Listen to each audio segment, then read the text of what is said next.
Hi, this is Brown Carter with Mustard Seed Radio 704. I hope everybody's doing well tonight. Today I have an interesting guest.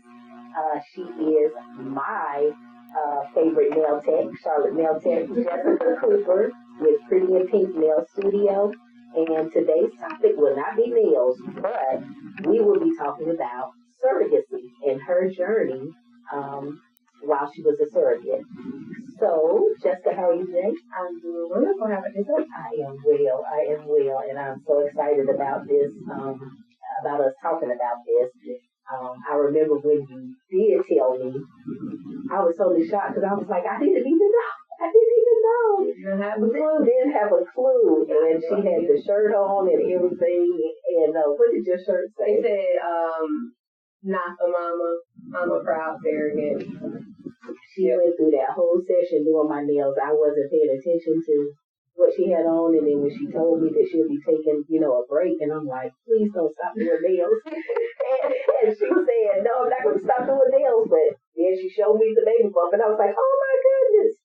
So I think this is a very important topic, especially in our community, because lately we're seeing it more now with the celebrities showing it in social media and everything, but to actually know someone close to me that has been a surrogate, I want the world to know what her experience was like. So, what factors made you become a surrogate?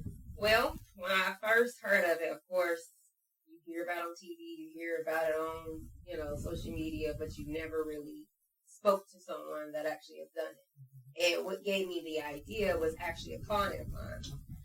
I heard that she became one, and I don't know, I just had this thought in my head, like, wait a minute, I could do that. I have the perfect job for it. I'm flexible with my hours. I can, I sit down so that I'm not doing anything extraneous with my body. And I had a healthy pregnancy with my own son. That's almost 15 now. But I just put it in the back of my head that I'm going to do it. And I just kind of sat there, and I didn't do it right then and there. I waited about maybe 2, maybe 3 years later. And I am always needing to do something. I need to put my hands on something. I cannot be still for nothing. I have to be doing something new. It's just my brain just constantly just works like that, like a machine.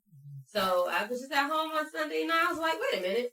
I'm thinking about, should I do a coach or like a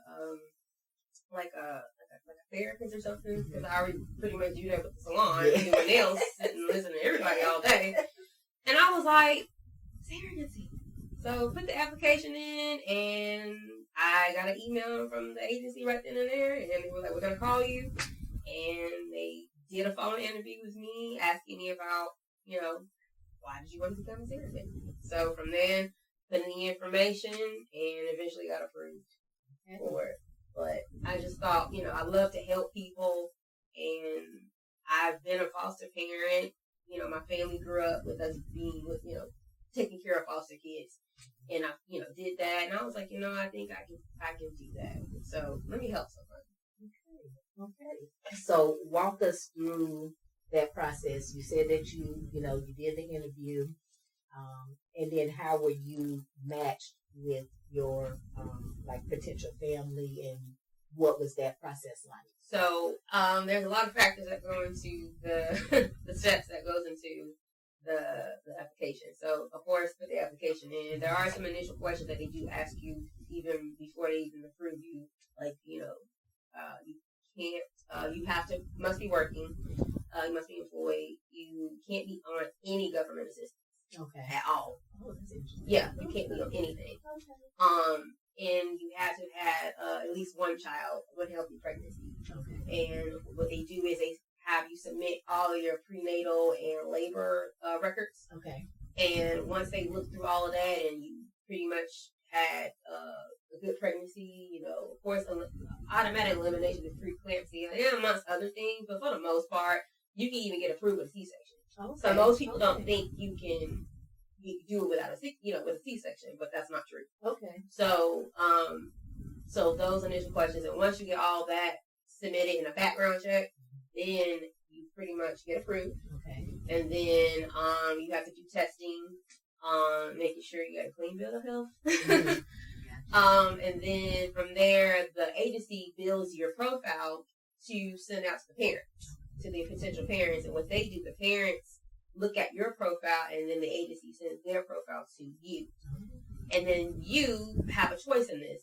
Some people are like, oh, maybe you got to get selected. No, you can select the parents. If you don't feel like, okay, we wouldn't be a good fit, I don't think this will work, you can decline and move on to the next parents. Okay. Now, you also get a choice. You can choose if you want to have either a married couple, same-sex couple, single parents. You have that option to decide, hey, I don't want to work with a same-sex couple, and however you feel with that. And you can do that. Now, I think sometimes when you are specific with the selection, you have maybe a slight chance of getting selected, because there are a lot of people that are looking to find surrogates. So you want to kind of open up your options a little more. However you feel about your own personal religion. I mean, I know that's between you and your God, Mm-hmm. but I just look at it as I'm helping someone. Yes.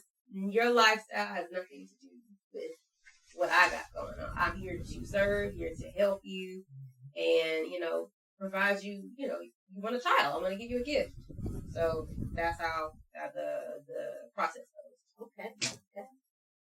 So how did becoming a surrogate affect your life as far as your daily routines and everything? So it didn't affect it in a negative way. It was actually positive. Okay. I was still able to live my life as normal, go to work, go out with family, vacation, and take care of my son.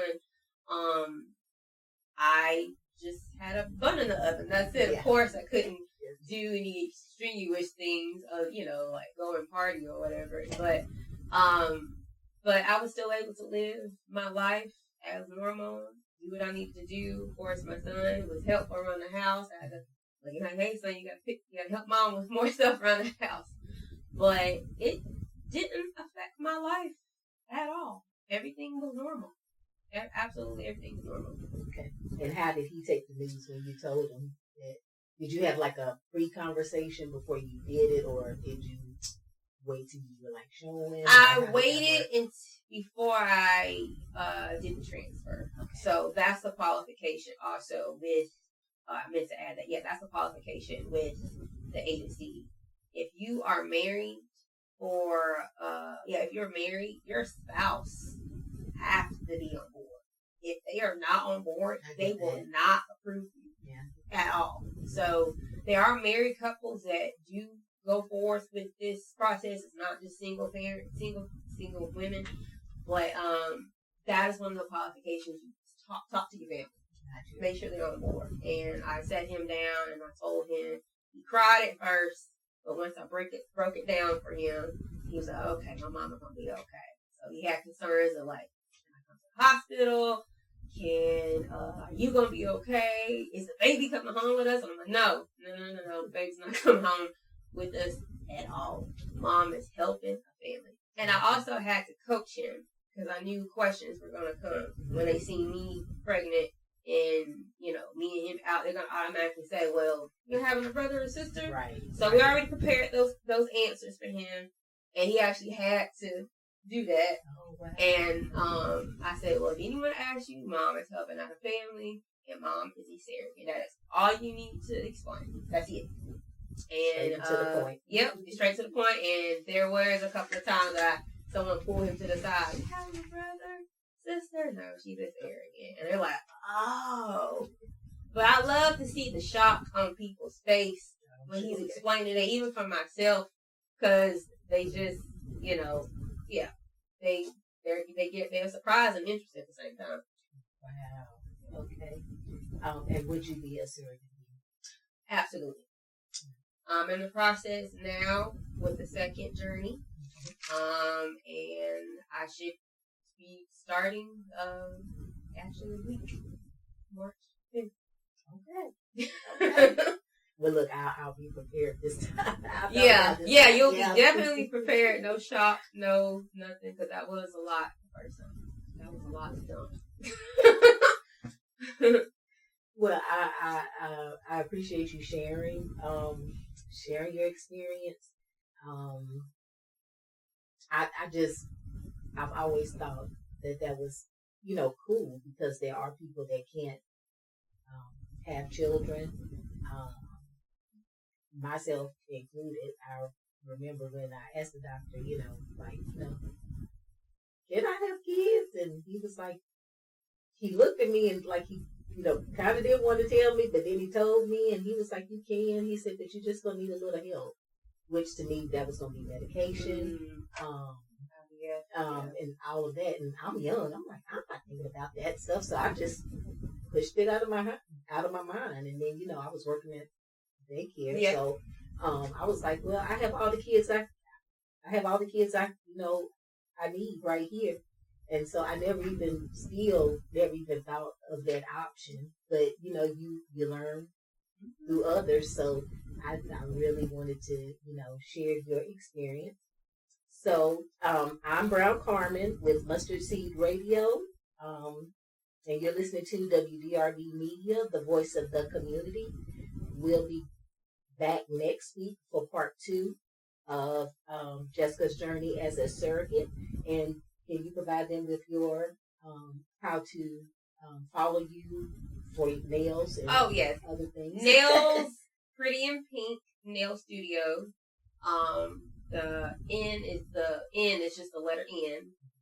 It's all across the board: Instagram, Facebook, TikTok. Pretty in Pink Nail Studios.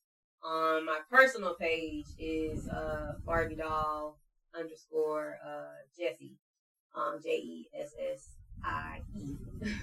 And that's on Facebook, Instagram, and TikTok. You shared some of your information on your surrogacy here, or was it just on I shared the surrogacy on my personal page. On your personal page. I didn't do it on the business. Okay, gotcha. But Facebook is just Jessica Cooper, and Instagram and TikTok is Barbie Doll _ Jessie. Okay. Yeah. And you can follow me on LinkedIn under Brown Carmen. I am also on Instagram, Mustard Seed Radio _704, and also on YouTube, Mustard Seed Radio 704 _704. And so we'll see you all next week for part 2.